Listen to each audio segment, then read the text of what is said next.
नमस्कार. मानवी विकासाची पहिली काही वर्ष म्हणजे खरंच एक थक्क करणारा प्रवास असतो नाही का? आजच्या या एक्सप्लेनरमध्ये आपण याच प्रवासाचे दोन सर्वात मोठे स्तंभ उलगडणार आहोत. एक म्हणजे बालपणातील ती घट्ट मानसिक जोडणी आणि दुसरं म्हणजे पहिल्या 5 वर्षांत रॉकेटच्या वेगाने होणारी शारीरिक वाढ. चला तर मग थेट सुरुवात करूया. आता तुमच्या मनात कधी हा विचार आलाय का की लहान मुलं त्यांच्या पालकांशी इतकी जोडली का जातात? त्यांना जेवण मिळतं म्हणून की नुसत्या एका सुरक्षिततेच्या भावनेसाठी? हाच तो अगदी मूलभूत आणि विचार करायला लावणारा प्रश्न आहे ज्याने 1950च्या दशकात मानसशास्त्रज्ञ हॅरी हार्लो यांना माकडांवर तो प्रसिद्ध ऐतिहासिक प्रयोग करण्यासाठी प्रवृत्त केलं होतं. थोडक्यात सांगायचं तर हार्लो यांनी या प्रयोगासाठी 2 कृत्रिम माता तयार केल्या. एक होती तारेची आई, जी दूध देत होती पण पूर्णपणे थंड तारेपासून बनलेली, आणि दुसरी होती कापडी आई, जी दूध देत नव्हती पण स्पर्शाला एकदम मऊ होती. आता तुम्हाला काय वाटतं, पिल्लांनी कुणाला निवडलं असेल? आश्चर्याची गोष्ट म्हणजे पिल्लांनी त्या मऊ कापडी आईला जास्त पसंती दिली. यातून एक गोष्ट अगदी स्पष्ट झाली, ती म्हणजे ही भावनिक जोडणी किंवा ज्याला आपण अटॅचमेंट म्हणतो ना, ती फक्त अन्नाच्या गरजेतून नाही तर मानसिक सुरक्षेच्या एका अत्यंत खोल जैविक गरजेतून निर्माण होते. पुढच्या काही मिनिटांत आपण नेमका काय काय प्रवास करणार आहोत त्याची ही एक छोटीशी रूपरेषा. आपण अटॅचमेंटचं शास्त्र, द स्ट्रेंज सिच्युएशन प्रयोग, अटॅचमेंटचे 4 प्रकार आणि त्यानंतर थेट शारीरिक वाढीचे टप्पे, पोषण आणि बालसंगोपन अशा महत्त्वाच्या टप्प्यांवरून जाणार आहोत. थोडक्यात मनाच्या मानसशास्त्रापासून ते शरीराच्या जीवशास्त्रापर्यंतचा हा पूर्ण प्रवास असेल. त्यात सर्वात आधी सुरुवात करूया आपल्या पहिल्या टप्प्यापासून, अटॅचमेंटचं शास्त्र. आता सुरुवातीची ही भावनिक जोडणी कशी तयार होते आणि ती मानवी अस्तित्वासाठी इतकी आवश्यक का आहे, यावर जॉन बॉल्बी यांचा सिद्धांत खूप छान प्रकाश टाकतो. त्यांच्या मते जमिनीवर राहणाऱ्या प्राण्यांमध्ये एक जैविक प्रवृत्ती असते. म्हणजे काय तर धोक्याच्या वेळी ते संरक्षणासाठी एका विशिष्ट व्यक्तीकडे धाव घेतात. ही विशिष्ट व्यक्ती म्हणजे अटॅचमेंट फिगर. थोडक्यात सांगायचं तर ही व्यक्ती बालकाला एक प्रकारचा सुरक्षित आश्रय देते. हा सुरक्षित आधार पाठीशी असला की मग बाळ अगदी निर्भयपणे आजूबाजूच्या जगाचा शोध घ्यायला मोकळं होतं. यानंतर आपण वळतोय दुसऱ्या महत्त्वाच्या विभागाकडे, द स्ट्रेंज सिच्युएशन. 1960च्या दशकात मेरी इन्सवर्थ यांनी मानवी बालकांमधील हीच अटॅचमेंट यंत्रणा तपासण्यासाठी एक भन्नाट पद्धत विकसित केली.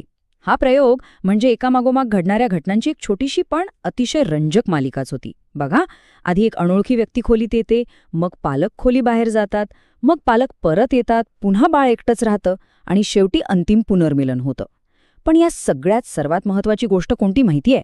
ती म्हणजे बाळ पालकांपासून दूर जाताना कसं वागतो ही नसून, पालक जेव्हा परत येतात तेव्हा त्यांचं ते जे पुनर्मिलन होतं ना, त्यावेळी बाळाचा प्रतिसाद कसा असतो ही आहे. आणि नेमक्या याच प्रतिसादावरून आपला तिसरा विभाग उलगडतो, तो म्हणजे अटॅचमेंटचे 4 प्रकार. तर या प्रयोगातून 4 अतिशय स्पष्ट प्रकार समोर आले. पहिलं म्हणजे सुरक्षित किंवा सिक्युअर मुलं. ही मुलं पालक गेल्यावर स्वाभाविकच अस्वस्थ होतात, पण पालक परत आल्यावर लगेच आनंदीही होतात आणि पुन्हा खेळायला लागतात. याउलट काही मुलं अवॉइडंट म्हणजे टाळणारी असतात, जी पालकांकडे दुर्लक्ष करतात. काही रेझिस्टंट म्हणजे विरोधी असतात, जी राग आणि विरोध दर्शवतात. आणि चौथी म्हणजे डिसऑर्गनाइज्ड किंवा विस्कळीत मुलं, जी पूर्णपणे गोंधळलेली असतात. खरं तर असुरक्षित मुलांचा तणावाचा सामना करण्याचा हा एक कुचकामी मार्गच असतो. मग आता प्रश्न पडतो की ही सुरक्षित अटॅचमेंट नेमकी निर्माण कशी होते? तर याचं सगळ्यात मोठं रहस्य दडलेलं आहे ते पालकांच्या संवेदनशीलतेमध्ये. बाळाच्या लहान सहान इशाऱ्यांची जाणीव ठेवणं, त्यांचा अचूक अर्थ लावणं आणि सर्वात महत्त्वाचं म्हणजे योग्य आणि त्वरित प्रतिसाद देणं. या छोट्या वाटणाऱ्या पण महत्त्वाच्या गोष्टींमुळेच बाळ आणि पालकांमध्ये परस्पर विश्वासाचा एक अतिशय भक्कम पाया रचला जातो. चला, आतापर्यंत आपण मनाचा आणि भावनांचा वेध घेतला. आता आपल्या चौथ्या विभागाकडे वळूया, जिथे आपण शरीराविषयी बोलणार आहोत, शारीरिक वाढ आणि तिचे टप्पे. बालकांच्या वाढत्या शरीराचं हे जीवशास्त्र खरोखरच थक्क करणारं आहे. एक आकडा सांगतो, 18 ते 20 तास. होय, नवजात बालकांना सुरुवातीच्या काळात अक्षरशः इतक्या प्रदीर्घ झोपेची आवश्यकता असते. पण ही नुसती झोप नसते बरं का. त्यांच्या चिमुकल्या मेंदूत आणि शरीरात ज्या अतिजलद गतीने आतल्या आत घडामोडी आणि बदल होत असतात ना, त्या प्रक्रियेला ऊर्जा पुरवण्याचं अत्यंत महत्त्वाचं काम ही झोप करत असते.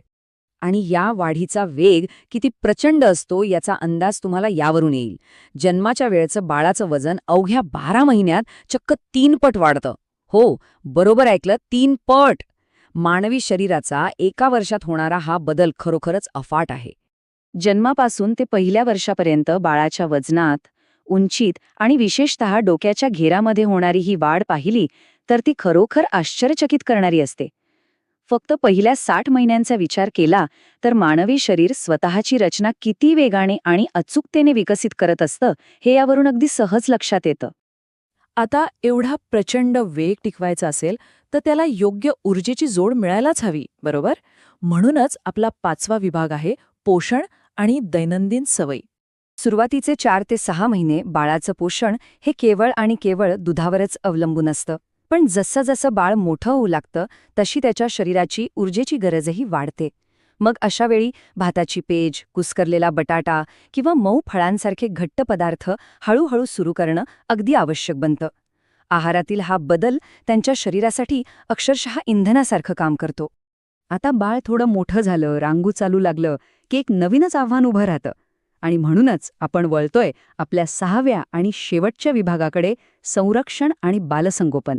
सुरुवातीच्या काळात बाळाची रोगप्रतिकारक शक्ती पूर्णपणे विकसित झालेली नसते.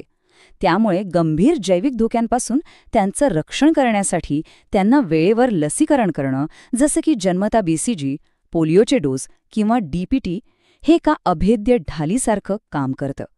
हे त्यांच्या शरीराला भविष्यातल्या लढायांसाठी आतून तयार करत असतं. पण फक्त जैविक संरक्षण पुरेसं नसतं.